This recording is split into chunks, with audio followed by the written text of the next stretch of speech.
And it was hard. I think I do feel that I have more advanced knowledge than my average colleague or my friend.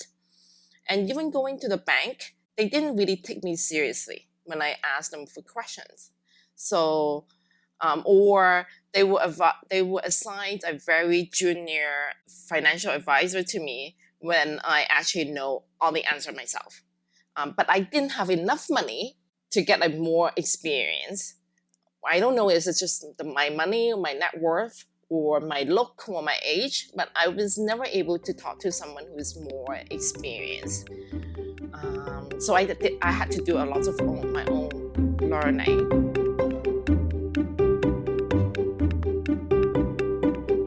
Welcome to the Personal Finance for PhD's podcast, a higher education in personal finance. I'm your host, Dr. Emily Roberts. This is Season 9, Episode 5, and today my guest is Dr. Judy Chan, a PhD and staff member at the University of British Columbia. As a child of immigrants to Canada, Judy learned early on the virtues of hard work, saving, and the value of a dollar. She applied these principles consistently while she earned her PhD, started her business, and became a parent, to great effect. We have a special event coming up on Sunday, July 18th, 2021. It's the second installment of my Wealthy PhD workshop series, and it's on everyone's favorite subject, investing. This workshop is for you if you want to learn how to start investing, particularly if you are a grad student or postdoc who is not covered by a workplace-based retirement plan like a 401k or 403b. I will also teach you about passive investing, which is the most effective, least expensive, and most time-efficient manner of investing. Even if you're not a novice investor, you can use this workshop to double-check that your current investing strategy is appropriate for your goals. Furthermore, we will discuss the relative merits of discount brokerage firms, robo-advisors, and micro-investing platforms. This is going to be a value-packed session, so please join us on July 18th. You can register at pfforphds.com/WPHDinvest. That's pfforphds.com/W for wealthy, PhD, INVEST. By the way, after you register, you'll be asked if you want to upgrade into a membership in the Personal Finance for PhD's community. I do recommend this upgrade because you will have access to the recording of the previous workshop in the Wealthy PhD series, among other things. That workshop on financial goals will help you figure out if now is the right time to start investing or whether you should instead be focusing on saving up cash or paying down debt.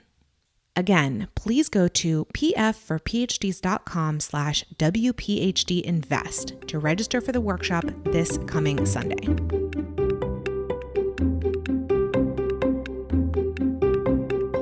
Now on to the book giveaway contest. In July 2021, I'm giving away one copy of Get Good with Money, 10 Simple Steps to Becoming Financially Whole by Tiffany the Budgetnista Aliche, which is the Personal Finance for PhD's community book club selection for September 2021. Everyone who enters the contest during July will have a chance to win a copy of this book. Over the last year or so, I've become quite a fan of Tiffany's. I am a loyal listener of her podcast, Brown Ambition, which she co-hosts with Mandy Woodruff, and we read one of her self-published books last September in the book club. I was thrilled when her first traditionally published book became a runaway bestseller this past spring, and I knew I had to schedule it into the book club. I hope you will join us inside the community in September to follow the Budgetnista's plan to become financially whole. If you would like to enter the giveaway contest, please rate and review this podcast on Apple Podcasts, take a screenshot of your review, and email it to me at emily@pfforphds.com. I'll choose a winner at the end of July from all the entries. You can find full instructions at pfforphds.com/podcast. Without further ado, here's my interview with Dr. Judy Chan.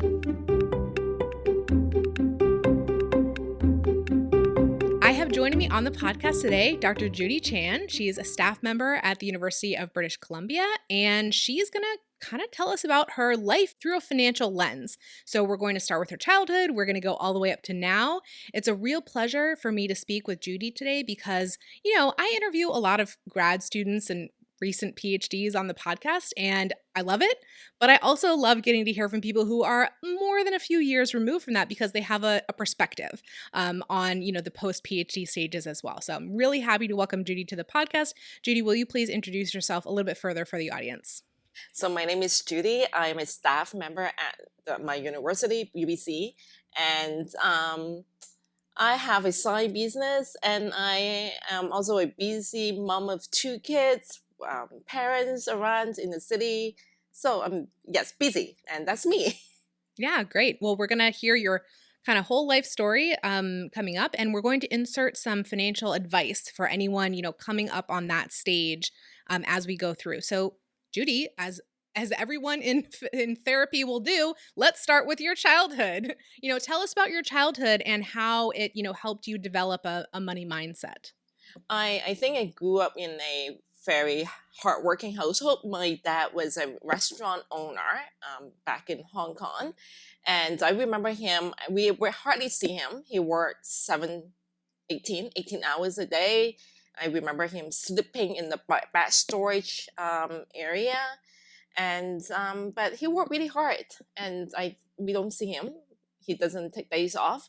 I remember we are the only business that opened on Chinese New Year Day in the whole entire street. We can go in the middle of the road and play.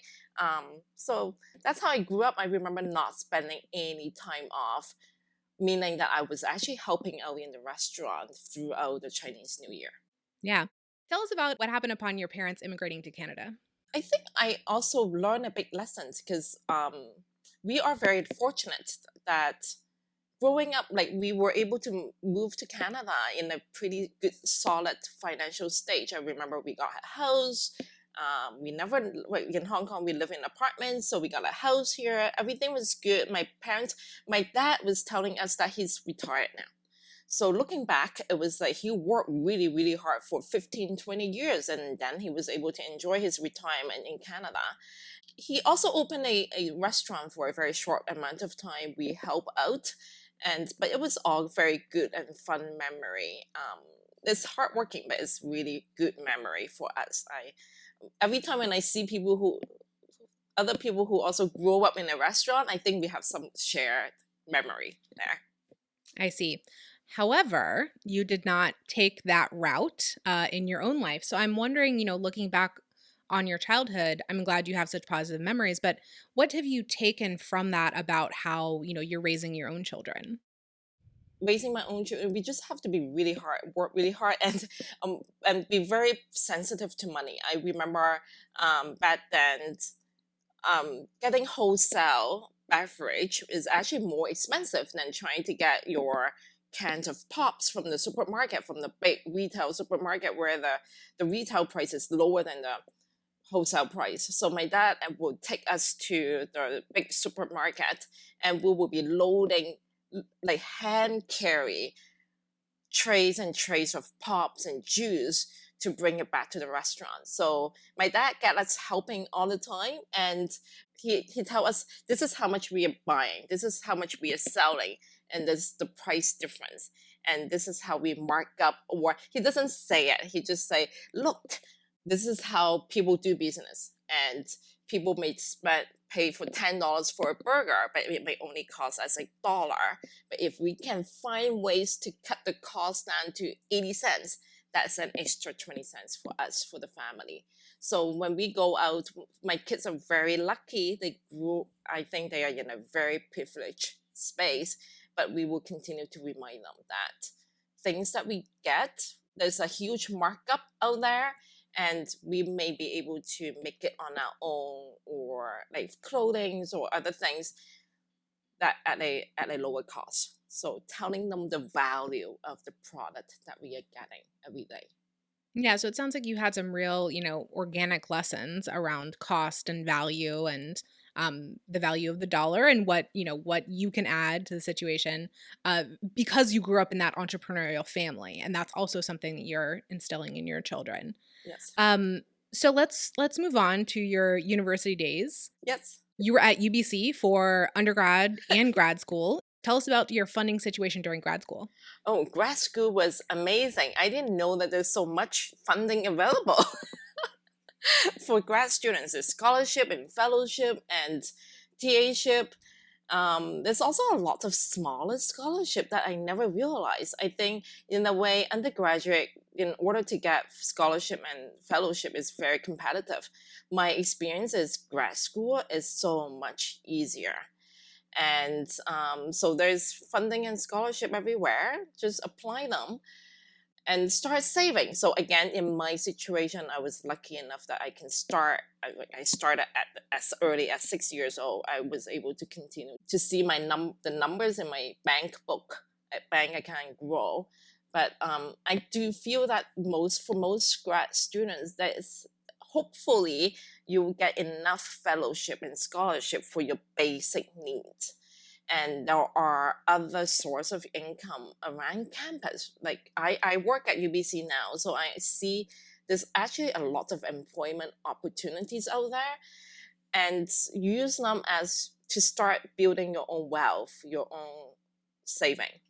Those are extra income that you don't need them. The basics should be covered by your fellowship, scholarship, and the extra money should go towards the saving. If possible. Yeah, I totally agree that probably there's going to be a lot of work in the life of a graduate student. There's going to be your work on your dissertation. There may be an assistantship that you're performing. Hopefully you're applying for fellowships and winning some of them on top of that. Maybe you have a side job. There's a lot of different opportunities. Now, some of those opportunities might be restricted by the rules of where you're living. So one, in the US, international students, they're not going to be allowed to have those side jobs, right? Mm-hmm. It's only the 20 hours per week on campus that they've been granted. That's it. Another thing would be like if your university or rather your department restricts outside work in some manner. So you of course have to check into your specific situation there. But yes, there are a lot of opportunities in theory for graduate students. I also want to ask you, so did you continue to live with your parents during graduate school, or did you get your own place? I continued to live with my parents. So I asked this because I know that Vancouver is an incredibly high cost of living city, and Yes. that a grad student stipend may not be enough to support someone if they are living independently. And so that's a real boon to your finances that you stayed in the same city. Mm-hmm. I'm sure it was Yes. partially by design that you Yes. did that. Yes. And you had that opportunity. So that's wonderful. So you were able to work and save and, live with your parents. And yeah. Any advice that you have for a current graduate student or an entering graduate student, aside from just apply? I also work really hard. Like I do my research during the daytime, and then I definitely carve out time to do my teaching assistantship, the fellowship. There are times that I'm doing more hours than what my department allowed. But I do work 6 days a week, 7 to 7 sometimes, or later into the evening. And I was very disciplined. Any money that I earn on the side, I would spend it, let's go out for a drink, but they go straight into my saving account.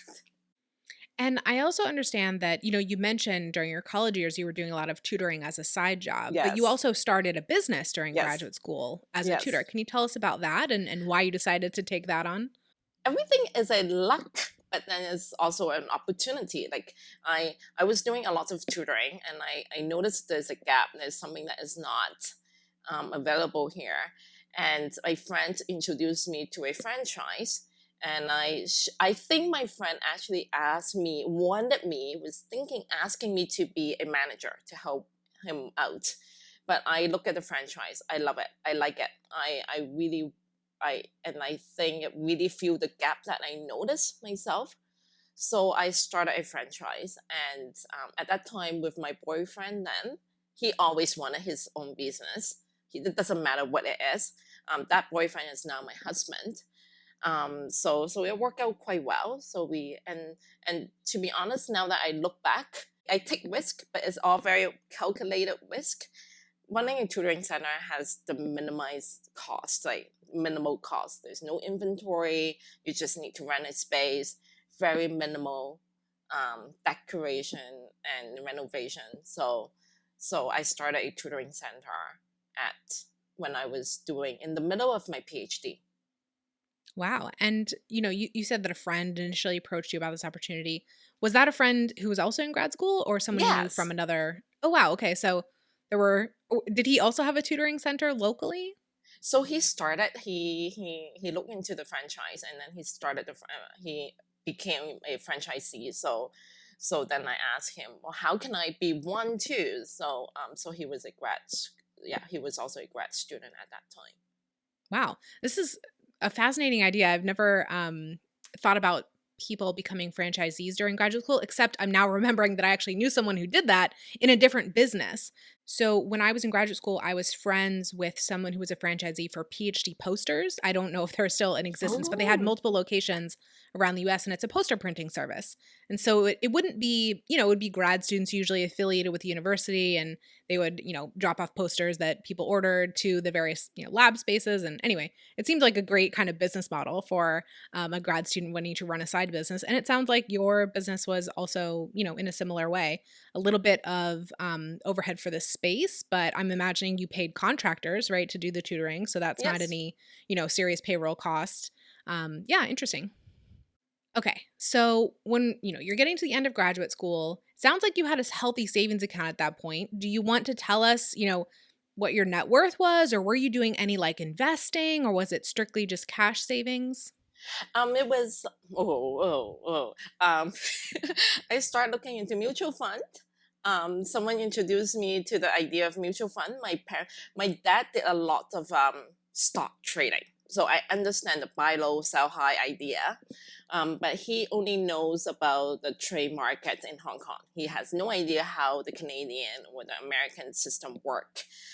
So I wasn't able to get any support from him. Like he doesn't understand the system, and I don't know, he doesn't share much about how he manages his finance.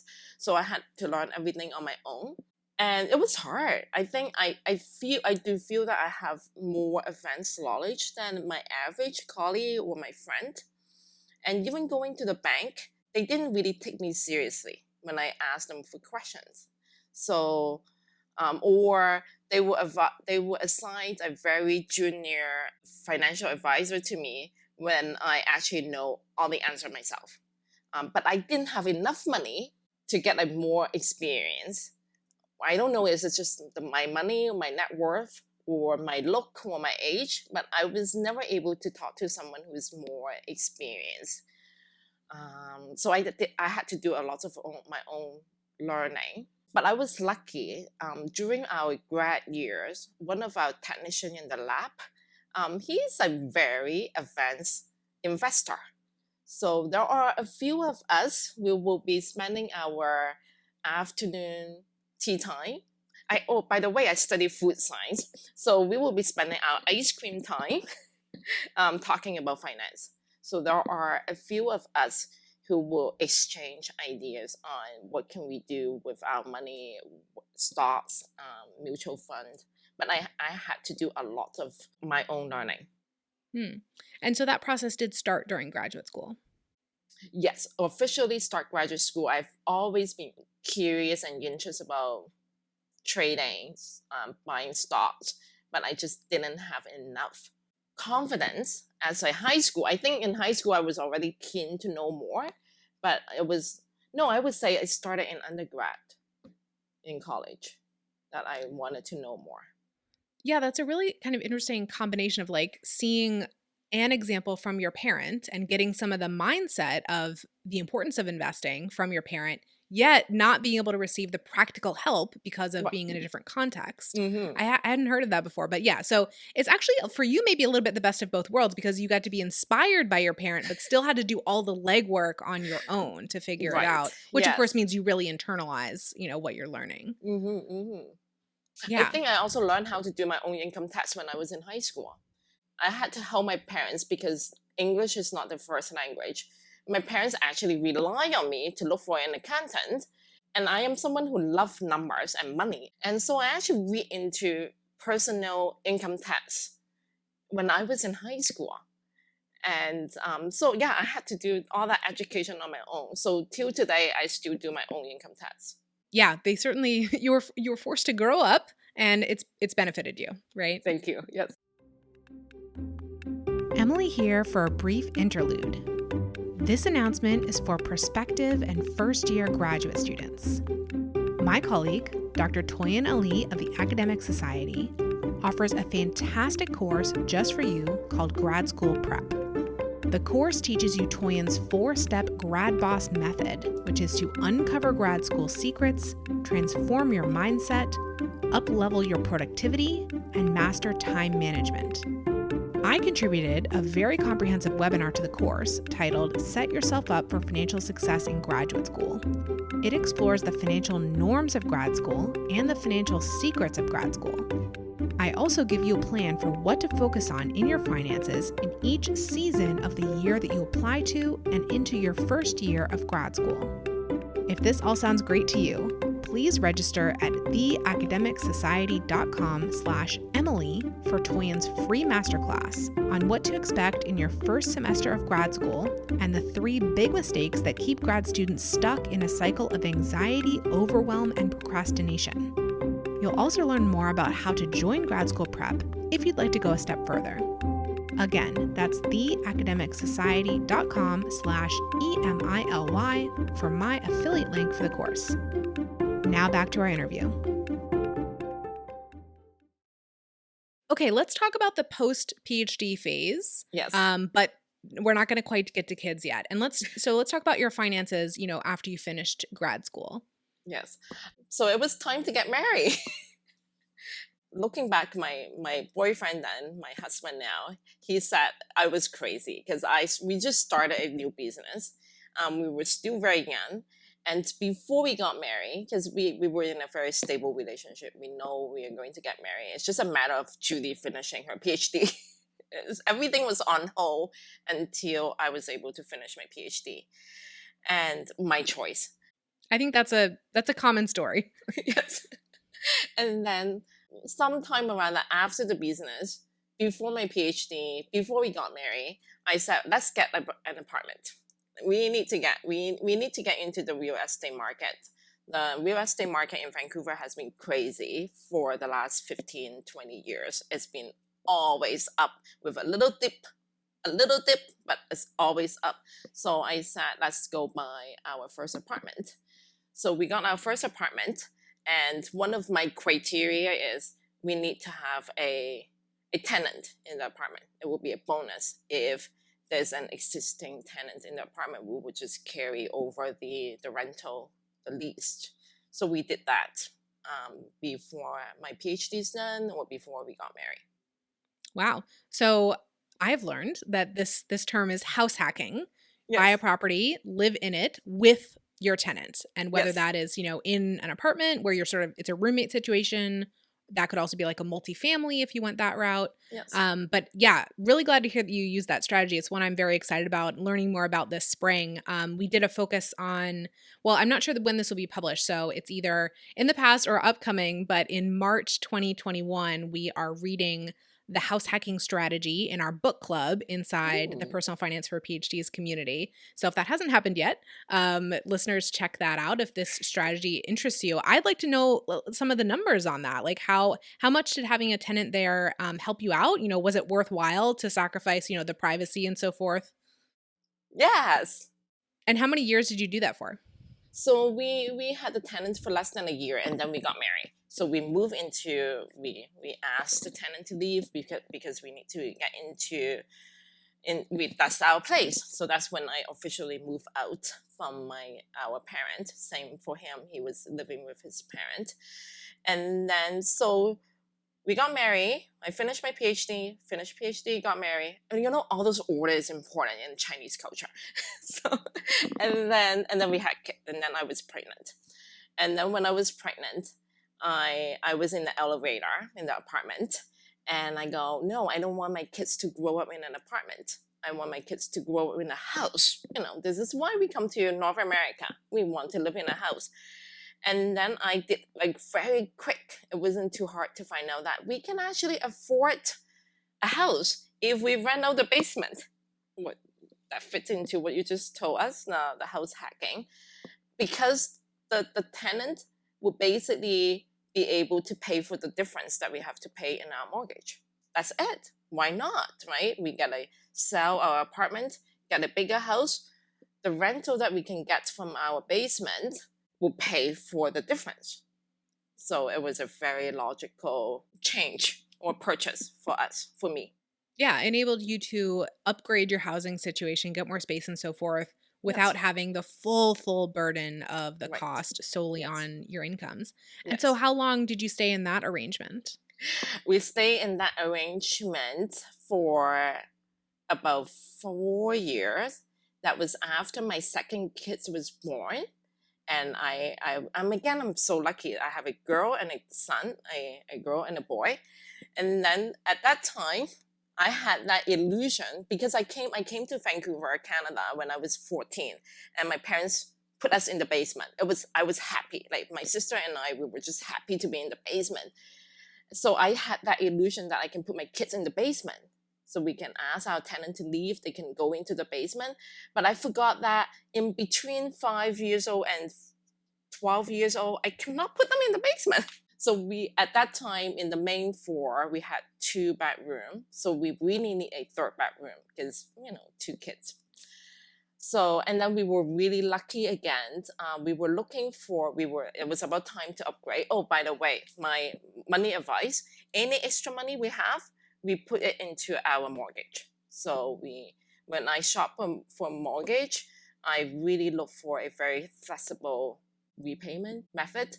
So any extra money goes in. We actually, every month, we pay more than we need to. And then at the end of the year, we also put all the saving into the house. That's on top of investing though, right? Because were you doing any retirement stuff through your work? Yes. Yeah. Yes.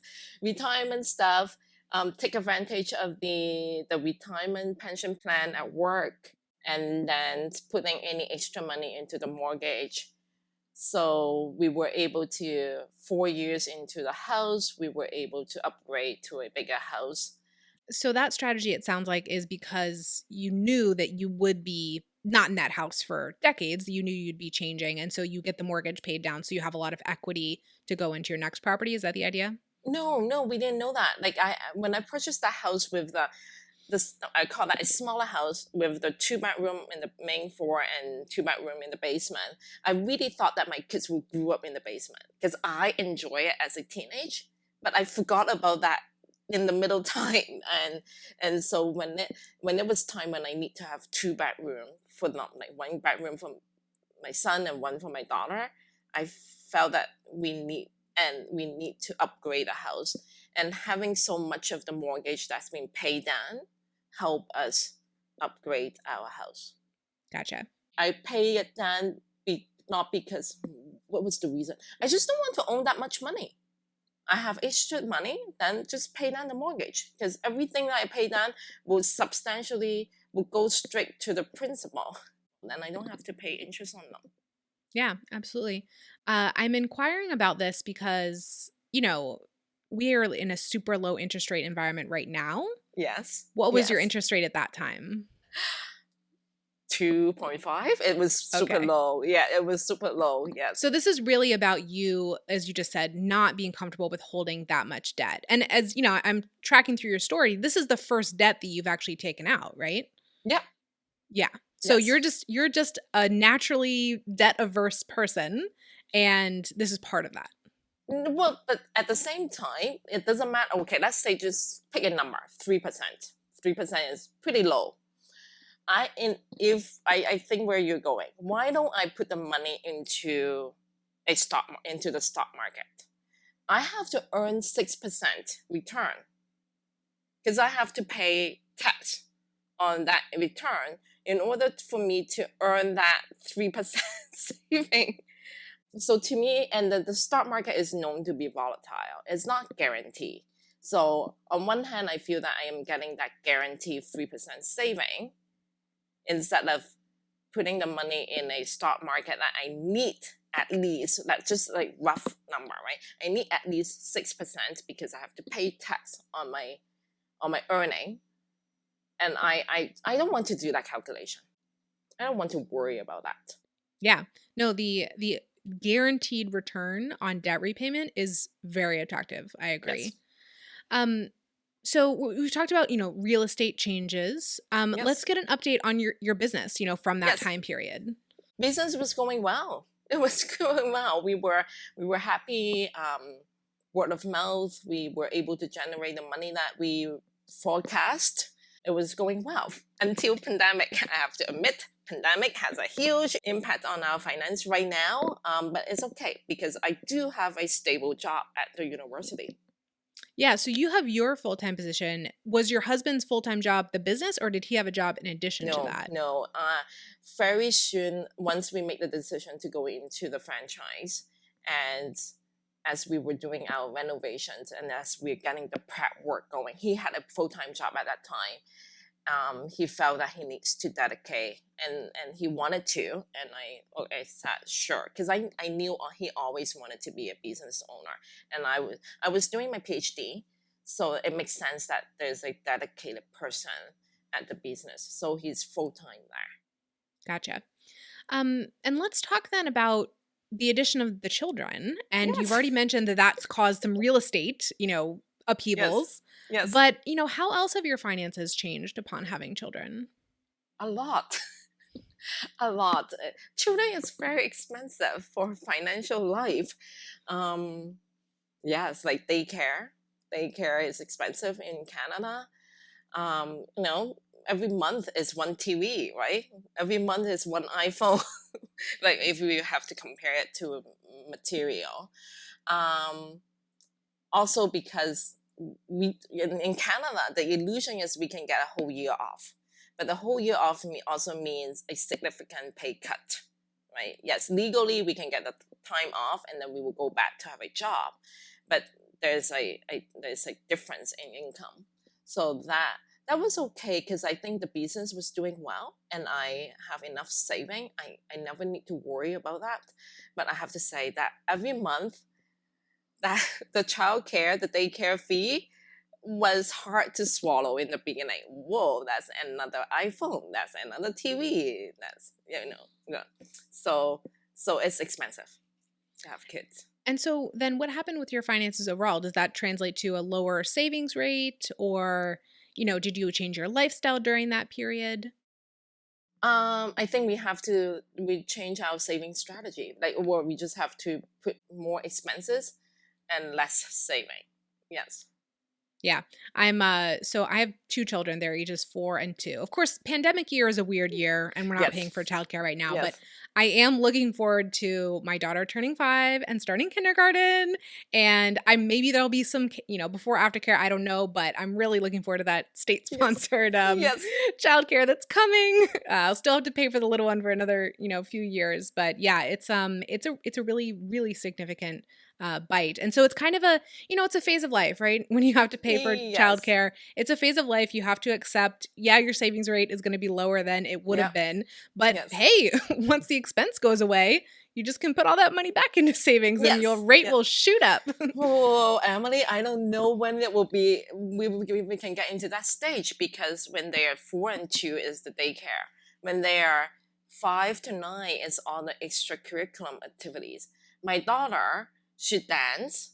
Her first dance dress that she needs for her performance was more expensive than my wedding dress. That's it. That's expensive.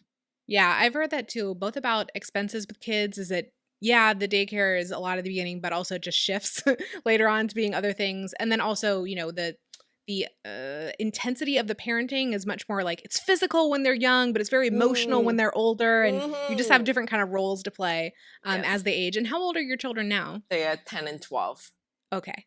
And so what is your advice for someone, anticipating the birth of their first child or who has young children, financial advice for that person? For kids stuff, I would say I feel a lot of people they would like to invest into one thing, like a car seat, a stroller. I would say go ahead, buy that luxurious things that you really want for your kids. But everything else, get hand-me-downs. Get it from your friends because they grow up so fast. They grow up so fast. They don't need all this fancy little cute dress. And by the time you actually can fit into the dress, we live in Vancouver, so the summertime we only have like 3 sunny days ever, like hot sunny days. I remember that we had so many cute little dress that we really couldn't use them. So hand-me-downs, get hand-me-downs. Yeah, I think we followed your advice for our children. The one big, nice, expensive thing that we bought was a Bob stroller, right? It was a jogging stroller. Yeah. And then everything else, we did buy new cribs, but we bought like IKEA, like bottom of the line, like so simple, stripped down IKEA cribs and Yes. tons and tons of used clothes. We were so fortunate to be, sort of past used clothes, and then we pass them on to the next Yes. family afterwards. Yes. That's exactly how it worked. Yes. Yeah, it's a wonderful boon if you can get into a parenting community that does that sort of thing. Yes. But yeah, I do think we followed your advice. We picked one thing that we wanted, and everything else was just really just as cheap as we could get it. And then the other one advice, well, for me, it worked really well. Is I told my kids that I would pay for their education, for their reading and everything. Because I think my mom was really frugal to a point that looking back, there are moments that I go, Mom, you could have spent a little bit more money on my education. Because I think we're PhDs, so we care about education. So I really want to let my kids know I am willing to spend money on things that is important to me. And the thing that is important to me is your education. So they know that they can go into the local bookstore, we call it the bookstore. They can buy almost anything in the bookstore, including toys. Bookstore has so many other gadgets. But they take advantage of it, and I actually allow them to, as a bookstore, we will buy something educational. So when it comes to book, I have no limit for my kids. Yes. And is there any other advice that you want to add in at this stage for new parents or parents of littles? The phone is a big attractive thing. It's just one phone. You have so many toys in there, but stay away from it as much as possible. Get your toys from your friends. Get your free toys from your friend. That costs very little money. And for me, before the pandemic, I've been strictly using cash in front of my kids. I carry cash. I really want to show them the exchange of money. And but during the pandemic, it was a lot harder. But they are older now. I think they understand the money. They have some understanding of money. But before the pandemic, I strictly use cash, especially in front of the kids. Yeah, I think that's a really good tip, actually. I mentioned my daughter is 4. She turned 4 during the pandemic. And at 4, we were like, okay, we're going to start really teaching her about money. Like, what is this concept, But because it was during the pandemic, there was no way that we wanted to handle cash, coins, anything. So we did get a toy that, represents money, but it's something that I feel she's missing out on a little bit now. And I want to somehow, establish that for her later. Well, 4 is still young, right? So you still have a lot of time. There's no hurry, and she still have a whole lifetime to learn about money. Yes. So Judy, thank you so much for this interview. I loved hearing about kind of your journey and your advice. To wrap up my interviews, I always ask my guests, what is your best financial advice for another early career PhD? It could be something that we haven't mentioned so far in the interview or something you just want to circle back to and emphasize. You don't really need to spend money on things that you need to impress other people. Just really know what is important to you and what you need. Really understand what you need and what you want, the difference between the two. I mean, I'm not saying that you cannot get the thing you want, but knowing that this purchase is what I need, and this is a purchase that is what I want, and have that differentiation in your head, in your mind, I think that's already a very good start. Yeah, I think that's an incredible insight. Especially to me, I always think about this when it comes to recurring expenses, like recurring fixed expenses. So, we talked about housing a bit earlier. So what in your housing cost is a need and what is an upgrade to that, a want? And I think it's important just to keep in mind in case you ever come upon a situation where, you want to cut back, you'll know, okay, well, you know what? The house actually is bigger than what we need at this point, or the car or whatever it is. Like if you differentiate between, okay, well, I could have this, I can afford this, more of a want thing right now.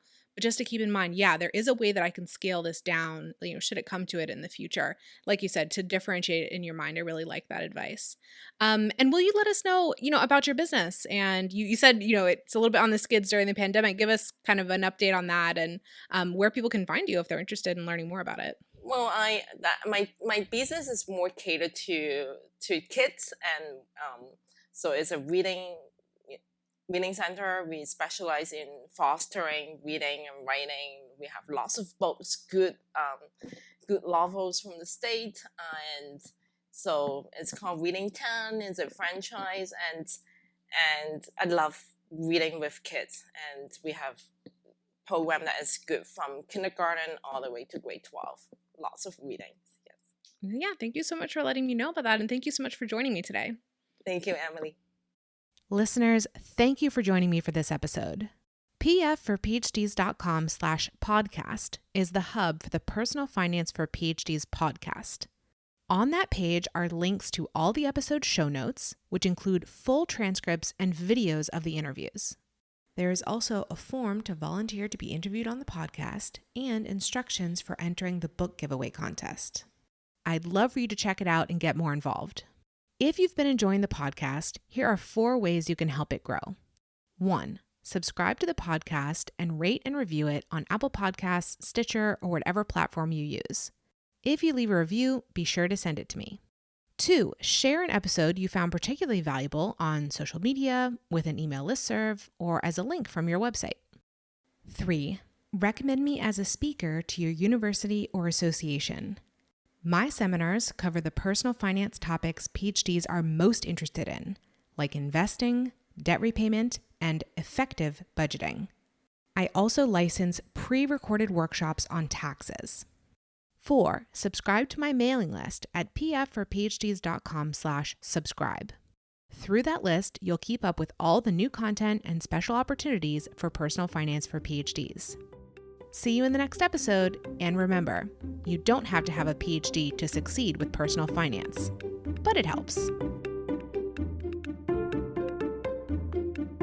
The music is Stages of Awakening by Poddington Bear from the Free Music Archive and is shared under CC by NC. Podcast editing and show notes creation by Miriam Ock.